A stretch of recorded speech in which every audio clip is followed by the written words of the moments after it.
This is China's Lus Plateau. Until recently, this was one of the poorest regions in the country. A land renowned for floods, mudslides, and famine. But with the fanfare comes the hope of change for the better. My name is John D. Liu. I've been documenting the changes on the plateau for 15 years.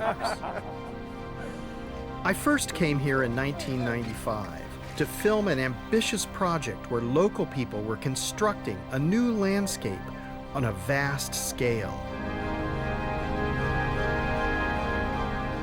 transforming a barren land into a green and fertile one.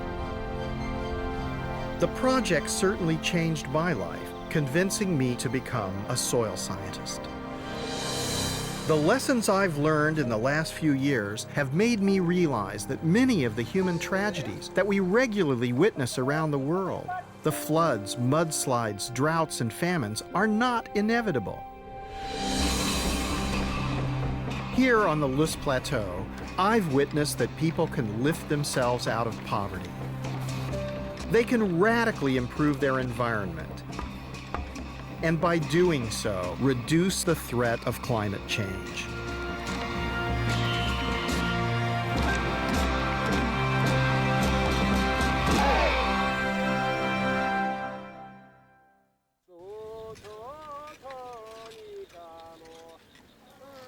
When I first came to the Lus Plateau, I was astounded by the degree of poverty and degradation.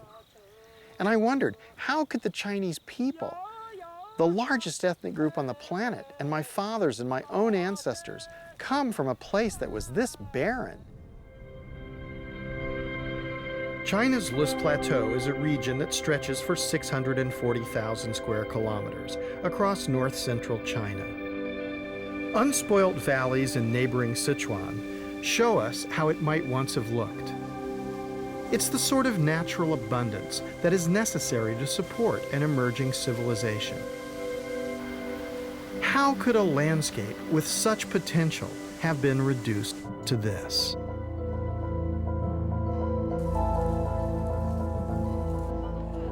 When Chinese scientists and civil engineers began to survey the area, they realized that several thousand years of agricultural exploitation had denuded the hills and valleys of vegetation. The relentless grazing of domestic animals on the slopes meant that there was no chance for young trees and shrubs to grow.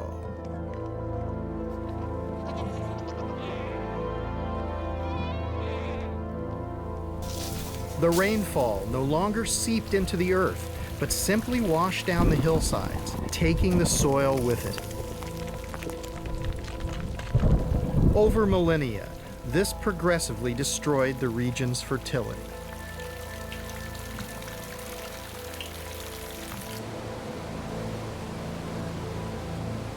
When this happens over an area as extensive as the plateau, millions of tons of silt are swept down into the Yellow River, which gets its name from the color of the fine Lus soil. The mounting quantities of silt clog up the river, impeding its flow, contributing to the floods that give the river another name, China's sorrow. In some areas, creating floating mud mattresses that attract passing tourists. A local problem becomes a national problem. In the dry season, the light, unprotected soil is swept up in the winds, causing the dust storms that are blown over China's cities and beyond its borders. On the plateau, the researchers realized that progressive degradation of the environment trapped the local population into a life of subsistence farming. It's a process that has occurred throughout the world, where poor agricultural communities find themselves overusing their land in order to survive, depleting its fertility and further impoverishing themselves. One thing that became apparent early on is the connection between damaged environments and human poverty. In many parts of the world, there's been a vicious cycle. continuous use of the land has led to subsistence agriculture. And generation by generation, this has further degraded the soils. The vital question we have to ask is, can this destructive process be reversed? 15 years ago, Chinese and international experts were confident it could be. They decided that to prevent further erosion, it was necessary to cease farming on certain key areas to allow the trees and shrubs to grow back.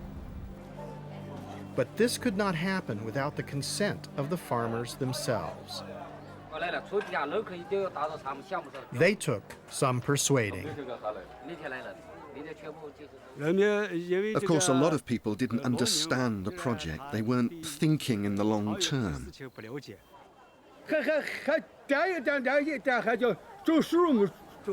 They want us to plant trees everywhere. Even in the good land.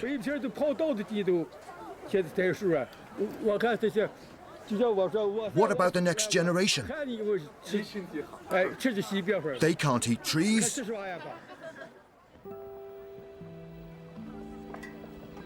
What eventually convinced the local people was the assurance that they would have tenure of their land, that they would directly benefit from the effort they invested in the new project.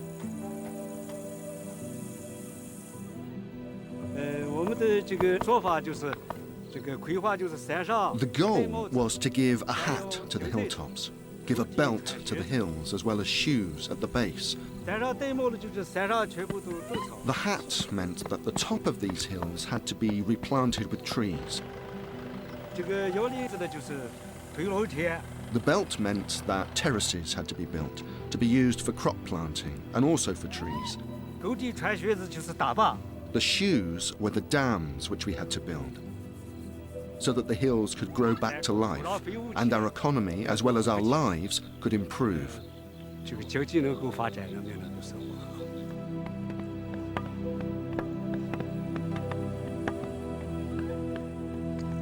Hills and gullies were designated as ecological zones to be protected. Farmers were given financial compensation for not farming on them and keeping their livestock penned up.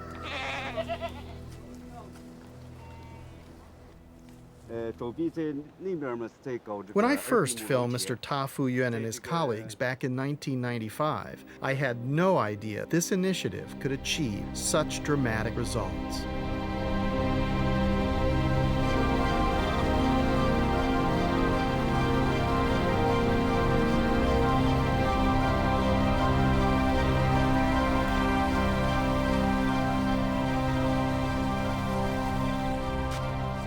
The effort that people put into converting their slopes into terraces has resulted in a marked increase in agricultural productivity. The higher yields are directly related to the return of natural vegetation in the surrounding ecological land.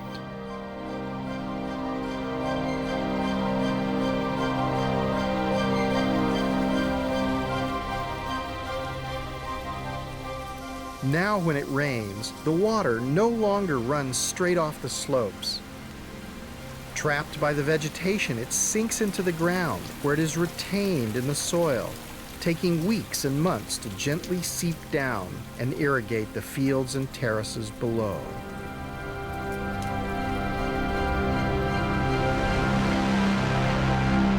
Restoration has occurred over an area of 35,000 square kilometers. The impact of such an enormous addition of vegetation goes far beyond the plateau itself. There's been a significant reduction in the soil rushing down into the Yellow River. As I've been traveling around the Lus Plateau, I've seen extensive changes.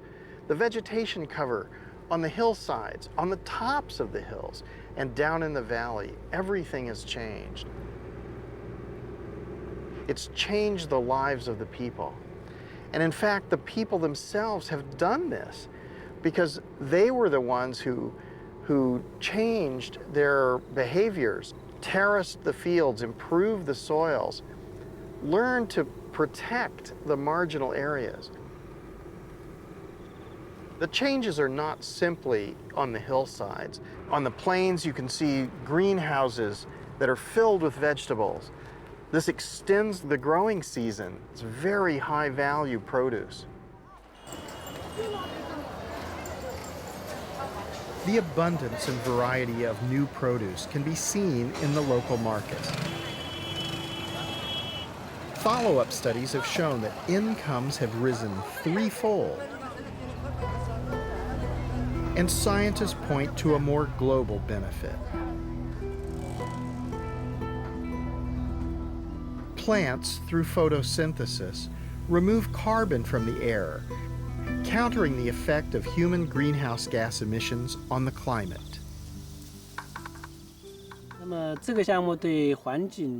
In terms of climate change, we can say that the project made a double contribution. Firstly, the project was successful in restoring vegetation on a large scale. So many trees and so much vegetation grew up, and this definitely helped take carbon out of the atmosphere. Secondly, because the health of the Loess Plateau's ecosystem has been so much improved, the region will be better able to resist the negative impacts of climate change.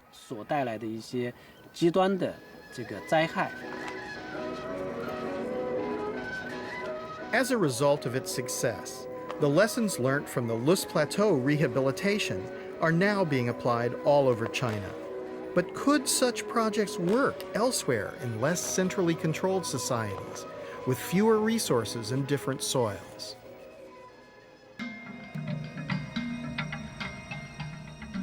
Ethiopia, perhaps more than any other country, has come to symbolize the vulnerability of humankind to environmental catastrophe. This is a country whose problems have been increased by war and civil conflict. And now, human-induced climate change is predicted to make matters worse. As on the Loess Plateau, centuries of subsistence farming practices have stripped the land of natural vegetation. The dry gullies bear the scars of flash floods. These gullies are evidence of the enormous power of runoff during the rainy season. Without vegetation cover on the hillsides, when the rains come, the water doesn't soak into the ground but flows away in a flood. Then it's not available for agriculture during the rest of the year. This leads to drought, and famously for Ethiopia, famine.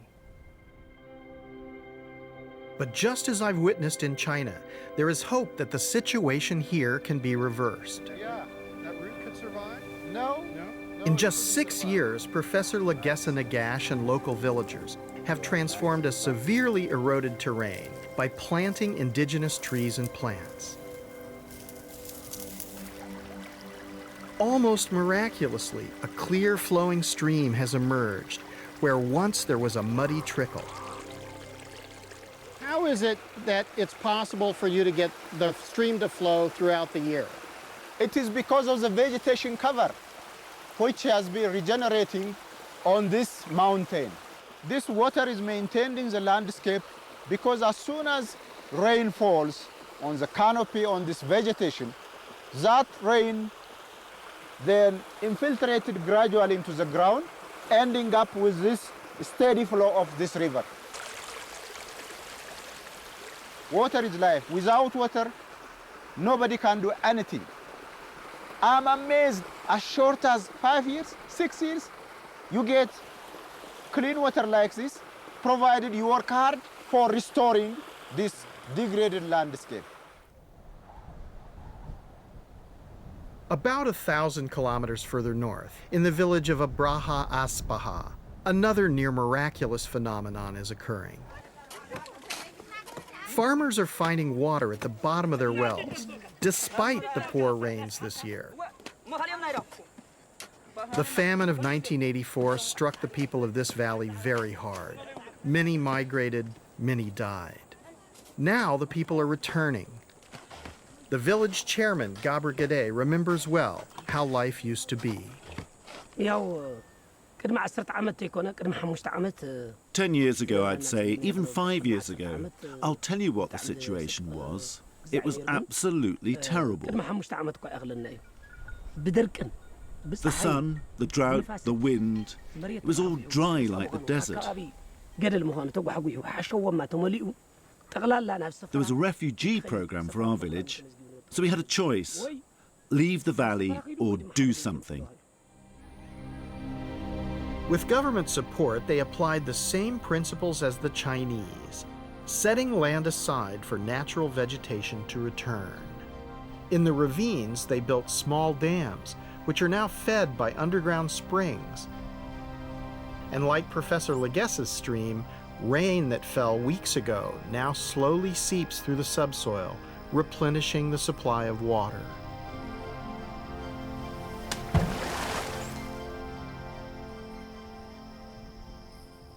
The eroded land has become fertile.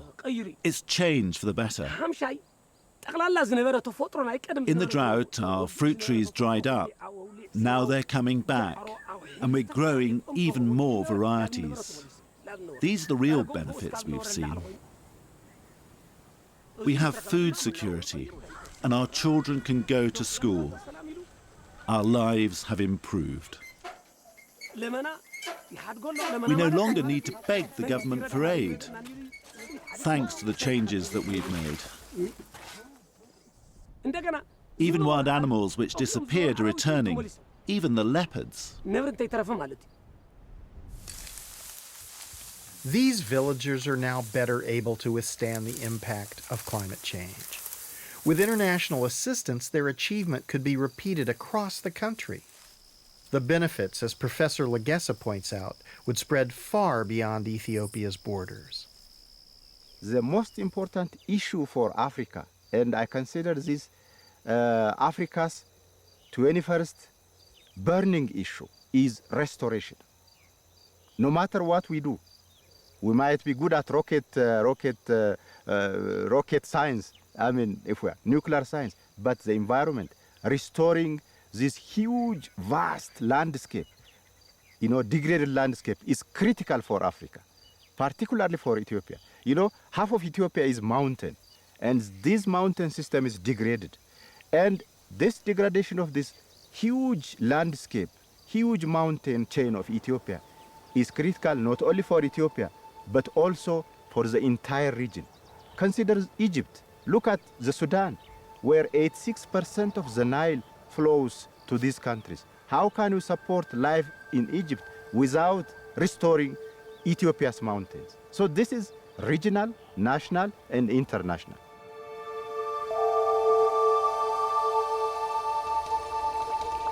Environmental degradation is not only a problem for the dry regions of Ethiopia.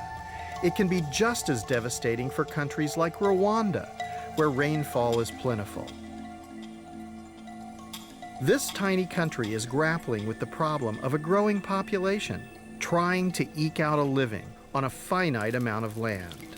As in China and Ethiopia, over-farming on the hillsides caused serious erosion and a decline in fertility, forcing poor farmers to move into protected areas, such as the Rugazi wetlands, a wildlife site of international importance. When farmers drained this marsh to try to grow more food, they not only damaged an important wetland ecosystem, they also had a significant impact 3 hours' drive away in Kigali, the capital city. The water that pours from the marshlands is a vital source of hydropower for Rwanda's capital. As the wetlands began to dry out, power stations below couldn't generate enough electricity. The Rwandan government rented diesel power generators to make up the shortfall. Dr. Rose Mukankomeji took me to see them. So what is happening here is that those generators, we are renting them from this company, and we have been obliged to rent them, especially when we degraded the wetland, and we lost 20 megawatts of electricity. And to run those machines, we're paying $65,000 a day. $65,000 a day, that's multi-millions of dollars per year. It is $1 million, and as you might know, Rwanda is not a rich country. Some of that money has been borrowed from the bank, is from taxpayers. How does this affect the climate? Of course, those machines, they run under diesel, and when you burn diesel, you are producing greenhouse gases. Environmentally damaging and more expensive. Locals had to pay 3 times as much for their electricity. So government policymakers focused on how to restore the Rugazi wetlands. If people were the problem, they could also be the solution. We had to take a careful look at what had actually been happening that damaged this system, and therefore had to reverse that again with human action. And this is why it is important to look at how human actions can destroy or can reverse what has been destroyed or even protect our environment. The government decided to help the farmers leave the wetlands and to restore the degraded slopes above them, improving their croplands and encouraging trees and shrubs to grow back, capturing the rain. We have been supporting them by doing terraces, specifically there on the hills, where they can increase and improve the productivity. The most important thing is to have people with you on your side.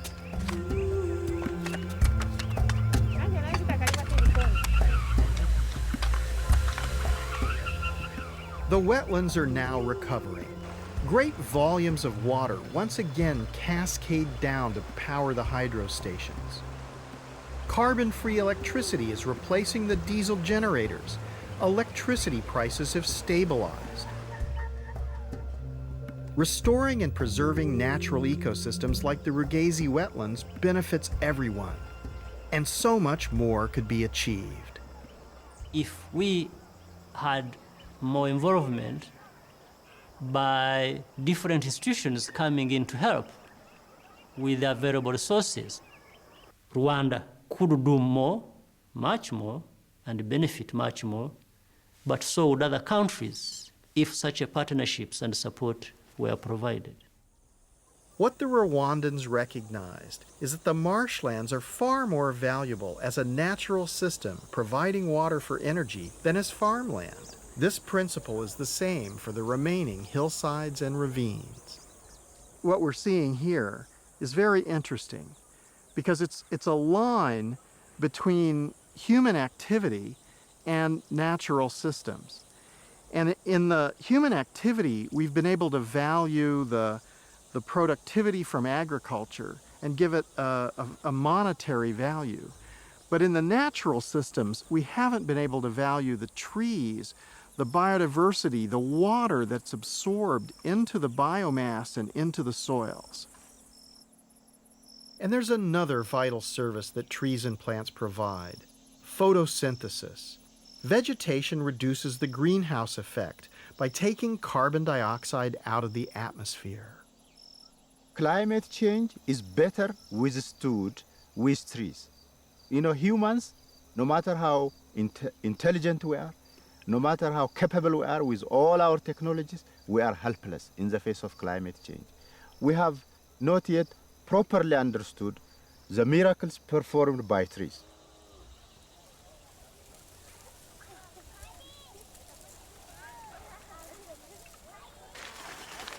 A measure of what restoring nature can do has been shown here on China's Lus Plateau, where farmers have continued to prosper despite the worst drought in decades. Since the beginning of the project, the soil that nurtures their crops has been accumulating organic material from plants and animals. This holds the moisture and contains carbon. What's interesting about this is all these root materials, all this other stuff, this is organic material.